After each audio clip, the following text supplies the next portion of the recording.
দুর্ভাগ্য যে বিশ্বনবী দোয়া করেছেন যে এই লোকটি যেন ধ্বংস হয়ে যায়। তো আমাদের যাদের মা আছে, বাবা আছে, আমরা মা বাবাকে খেদমত করি না, মা বাবার কথা মতো চলি না, মা বাবা যেভাবে রাখতে চান সেভাবে আমরা থাকতে চাই না। মা বাবা চান মেয়ে যেন পর্দা করে চলে, মেয়ে যেন অন্যায় সম্পর্ক না গড়ে, মেয়ে যেন সিরিয়ালের সামনে না থাকে, মেয়ে যেন লেখাপড়া ভালো করে করে, মেয়ে যেন পর্দা আল্লাহ রাব্বুল আলামিনের হুকুম যেটা ওয়া করনা ফি বুয়ুতিকুন্না ওয়ালা তাবাররাজনা তাবাররুজাল জাহিলিয়াতিল উলা, ওগো নারীরা তোমরা পর্দার মধ্যে থাকো, জাহেলি যুগের মেয়েদের মতো সাজুগুজু করে নিজেদেরকে প্রদর্শন করে বেড়ায়ও না। এই কথা আল্লাহ রাব্বুল আলামিন বলে দিয়েছেন। অনেক মা বাবাও চান কন্যাদের ব্যাপারে যে তারা যেন এটা মেনে চলে, কিন্তু অনেক কন্যাই চান না যে মা বাবার এই অনুশাসন মেনে চলতে। তসলিমা নাসরিন বলে একজন মেয়ে, আপনারা জানেন যে লেখিকা বাংলাদেশে ছিল।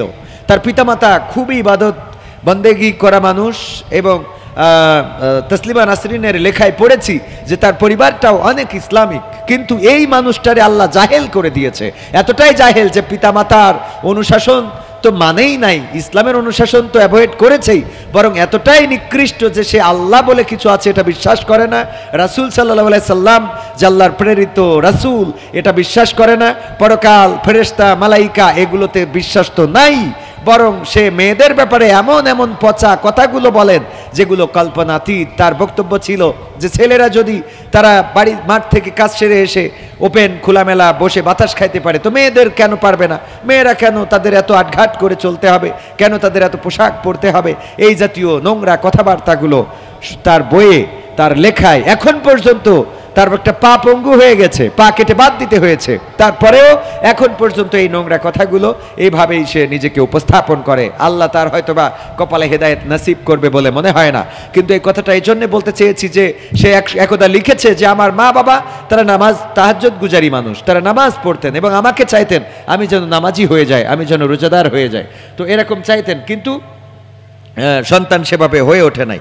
তো পিতামাতা থাকতে আমরা আমাদের অবশ্যই কদর করতে হবে এবং আমরা যেন জান্নাত অর্জন করতে পারি সেই চেষ্টাটা করতে হবে। আল্লাহ রাব্বুল আলামিন আমাদের সেই তৌফিক দান করুন। আর এখানে একটা সঙ্গীত আমি একটু শোনাতে চাই পিতামাতাকে নিয়ে, কারণ অনেকেই আছে বেঁচে থাকতে পিতামাতার খোঁজ খবর নেয় না, কিন্তু মারা যাওয়ার পরে কিছু কাজ করে। বলবো দুলা ভাই? ও তুমি জিন্দা থাকতে এক মুঠো ভাত,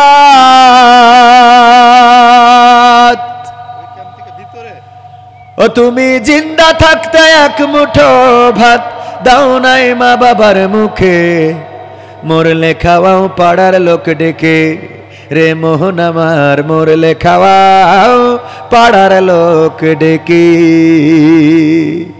ও তুমি জিন্দা থাকতে এক মুঠো ভাত, জিন্দা থাকতে এক মুঠো ভাত দাও নাই মা বাবার মুখে, মরলে খাওয়াও পাড়ার লোক ডেকে, রে মোহন আমার মরলে খাওয়াও পাড়ার লোক ডেকে, মরলে খাওয়াও পাড়ার লোক ডেকে, ও মোহন আমার মরলে খাওয়াও পাড়ার লোক ডেকে।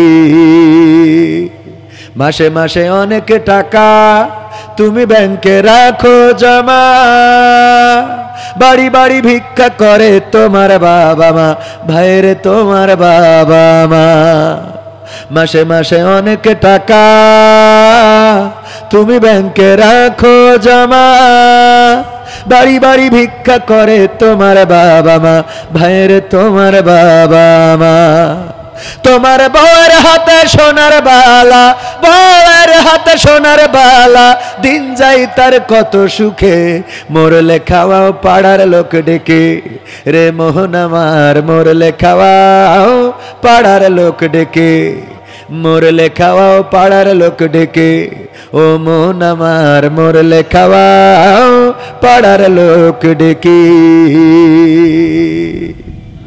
শ্রাদ্ধ করো উপসে থাকো তোমার সাদা কাপড় গায়, কেউ 5 দিন কেউ 40 দিন, তারপর ভুলে যায় ভাইরে, তারপর ভুলে যাই।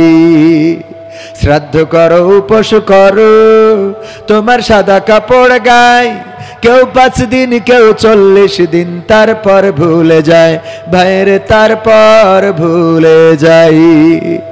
এমন বাবা মাকে সেবা না করলে, এমন বাবা মাকে সেবা না করলে, বাবা মাকে সেবা না করলে দিন কাটবে না তোর সুখে, মরলে খাওয়াও পাড়ার লোক ডেকে, রে মোহন আমার মরলে খাওয়াও পাড়ার লোক ডেকে, মরলে খাওয়াও পাড়ার লোক ডেকে, ও মোহন আমার মরলে খাওয়াও পাড়ার লোক ডেকে। ও তুমি জিন্দা থাকতে এক মুঠো ভাত, জিন্দা থাকতে এক মুঠো ভাত দাও নাই মা বাবার মুখে, মরলে খাওয়াও পাড়ার লোক ডেকে, রে মোহন আমার মরলে খাওয়াও পাড়ার লোক ডেকে, মরলে খাওয়াও পাড়ার লোক ডেকে, ও মোহন আমার মরলে খাওয়াও পাড়ার লোক ডেকে। এমন অনেক সন্তান আছে, পিতামাতা থাকতে একটা শাড়ি কিনে দেবে, একটা লুঙ্গি কিনে দেবে, ঈদের সময় এক জোড়া জুতা কিনে দেবে, এটা করে না। অথচ পিতামাতারা এমন, কিছুক্ষণ আগে আমার দুলা ভাই বলছিলেন যে ওনার শ্বশুর এমন একজন ব্যক্তি ছিলেন, সন্তানদেরকে, সম্ভবত আমার বোন বলছিলেন, আমার দুলা ভাই এখানে বসা একসাথেই ছিলাম, বলছিলেন যে আব্বা কখনো শিক্ষকতা করেছেন কিন্তু কোনো অভাব রাখেননি, 1800 টাকা বেতন পেয়েও সংসারের সব চাহিদা পূরণ করেছেন। বলেছেন কোনো চাওয়া যদি থাকে প্রকাশ করবা, মনের মধ্যে রাখবা না, আমি যতক্ষণ আছি, যতদিন আছি সেটা পূরণ করার চেষ্টা করব। বাবারা তো এমনই হয়, মা বাবাকে যারা খেদমত করে না এদের মতো হতভাগা, এদের মতো দুর্ভাগ্য আর কারো হতে পারে না।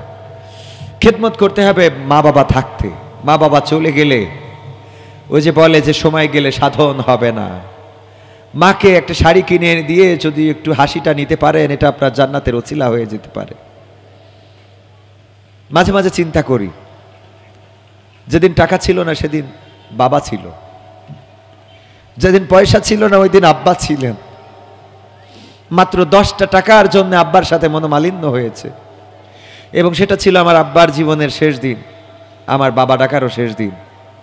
মাত্র 10 টাকার অভাব ছিল, 20 টাকা চেয়েছিলাম, ছাত্র শিবিরের অফিসে যাব, কিশোর কণ্ঠ কিনবো এবং একটা প্রকাশনী নেব। আব্বা বললেন 10টা টাকা আজকে দিচ্ছি, নিয়ে যাও, আর 10 টাকা কালকে মাহফিল করে এসে দেব। আমি বললাম মাত্র 20 টাকা চাইলাম, এটাই দিতে পারবেন না। আব্বা দিয়েছিলেন, কিন্তু সেই কষ্ট থেকে 10টা টাকা দিয়েছিলেন। ওই রাতটা ছিল আমার আব্বার শেষ রাত, শেষ দিন বের হয়ে আসা, এবং পরের দিন এই মানুষটার জীবন্ত বাড়িতে ফেরেন নাই। যে 10 টাকার অভাব ছিল সেই 10 টাকা না এখন প্রতিনিয়ত প্রতিদিন 10,000 টাকা তো ইনকাম না করে ঘুমানো হয় না। কিন্তু বাবাকে আর বলা হলো না যে বাবা আমার 10 টাকার অভাব আর নেই, বাবাকে আর কিছু কিনে দেওয়া হলো না যে বাবা এটা তোমার জন্য। তবে ওই দিন সেই 10 টাকা দিয়ে আব্বার জন্য একটা প্যাড কিনেছিলাম। আব্বা দাওয়াতনামা লিখতেন, কবুল লিখতেন যে আমি অমুক দিন অমুক তারিখে অমুক গ্রামের এই দাওয়াতটা নিলাম এবং সেখানে যথাসময়ে উপস্থিত থাকবো ইনশাআল্লাহ, লিখে। তখনকার সময় দাওয়াত, এখন তো ফোনে কথা হয়, ফোনে দাওয়াত নেওয়া হয়, আব্বা তখন প্যাডে দাওয়াত নিতেন, ওই যে প্রেসক্রিপশন যেভাবে করে ওইভাবে। তো আব্বার জন্য একটা প্যাড কিনেছিলাম, এবং সারা পথ বাইসাইকেল চালিয়ে যখন চিকরগাছা থেকে বাড়িতে আসছিলাম বারবার মনে করছিলাম যে আব্বাকে বলবো কালকে তো 10 টাকা দিতে চাচ্ছিলেন না, এই যে আপনার জন্যই আমি একটা প্যাড কিনে নিয়ে আসছি। সেই প্যাডটা আর আব্বাকে দেয়া হয় নাই। খবর আসলো যে আব্বা অ্যাক্সিডেন্ট করেছে, মা উঠানে গড়াগড়ি খাচ্ছে, মার কাছে বলেই ফেলেছে যে আব্বা আর বেঁচে নাই। আমি মোটরসাইকেলে চেপে বসলাম, যশোর সদরে লাশের মধ্যে আব্বার খুঁজছিল। আমি বললাম যে লাশের শাড়িতে কেন খোঁজে না, আহত মানুষের মধ্যে খোঁজে না, আহত মানুষদের কাতারে দেখেন পান কিনা। সাথে থাকা দায়িত্বশীল যারা, তারা আমাকে নিয়ে ছুটে চললো 12 বাজার। 12 বাজারে এসে আব্বার রক্তের দাগ দেখতে পেলাম পিচ ঢালা কালো পথে। তারপরে সেখান থেকে ক্যাম্প থেকে আব্বার গাড়িটা দেখলাম ভাঙাচুরা অবস্থায় পড়ে আছে।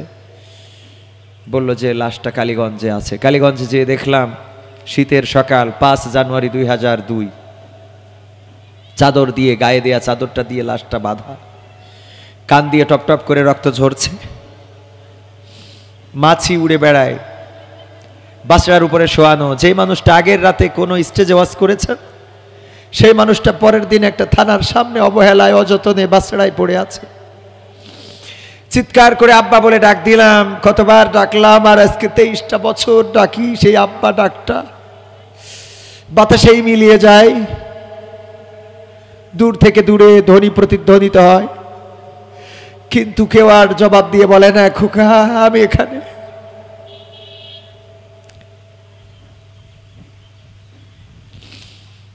যাদের বাবা নাই তারা বোঝেন বাবা হারানোর যন্ত্রণা। আমার রাশেদ কবির ভাই বাবা হারিয়েছেন 2010 ফেব্রুয়ারি 5 তারিখ সম্ভবত। তো আমাদের মাথায় রাখতে হবে, পিতামাতা যতদিন আছেন ততদিন আমাদের নিয়ামত রয়েছে, রহমত রয়েছে, বরকত রয়েছে, নাজাত রয়েছে, জান্নাত রয়েছে। সে জান্নাতটা অর্জন করে নিতে হবে। তৃতীয় আমিন বলেছিলেন, সেই হাদিসটাই চলে আসি।